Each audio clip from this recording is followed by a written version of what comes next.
Top 10 AI Tools ឥតគិតថ្លៃឆ្នាំ2026 AI Tools ល្អបំផុតសម្រាប់ Content Creator តើអ្នកកំពុងស្វែងរក AI Tool ល្អៗដើម្បីជួយធ្វើការងារបង្កើតវីដេអូរូបភាពឬសរសេរអត្ថបទមែនទេនៅក្នុងវីដេអូនេះខ្ញុំនឹងណែនាំ Top 10 AI Tool ឥតគិតថ្លៃឆ្នាំ2026ដែលអ្នកគួរតែសាកល្បង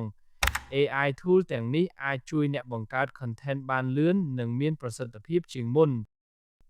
Top AI Tools ទីគឺ1 ChatGPT ChatGPT ជួយសរសេរនិងឆ្លើយសំណួរ Top AI Tools ទីគឺ2 Canva AI Canva AI បង្កើតរូបភាពនិង Thumbnail Top AI Tools ទី3គឺ Suno AI Suno AI បង្កើតបទចម្រៀងដោយ AI Top AI Tools ទី4គឺ Leonardo AI Leonardo AI ល្អសម្រាប់បង្កើត Thumbnail រូបភាពនិង Artwork ទាក់ទាញ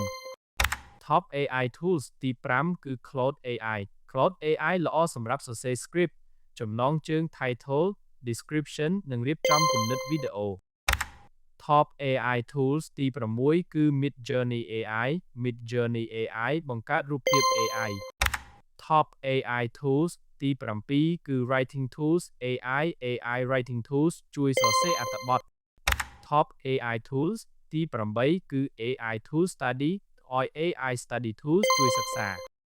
Top AI Tools ទី9គឺ Flow AI Tools Flow AI Tools ជួយបង្កើតរូបភាពនិងជួយបង្កើតវីដេអូ Top AI Tools ទី10គឺ Kiri TTS AI Tools Kiri TTS AI Tools បង្កើតសំឡេង AI Text to Speech លេចមើលច្បាស់ 100% បើសិនជាលោកអ្នកចង់បង្កើតចម្រៀង AI នៅក្នុង YouTube ដើម្បីរកលុយ AI ទាំង3នេះល្អបំផុតគឺសម្រាប់យើង Canva AI ChatGPT Suno AI ប្រសិនបើអ្នកដឹង AI Tools អ្វីល្អៗបន្ថែមទៀតសូម comment នៅខាងក្រោមវីដេអូដើម្បីចែករំលែកឲ្យមិត្តភក្តិយើងដឹងបើវីដេអូនេះមានប្រយោជន៍សូមចុច Like Subscribe និង Share ដើម្បីគាំទ្រខ្ញុំនិងកុំភ្លេចបើកកណ្ដឹងដើម្បីទទួលបានវីដេអូថ្មីៗ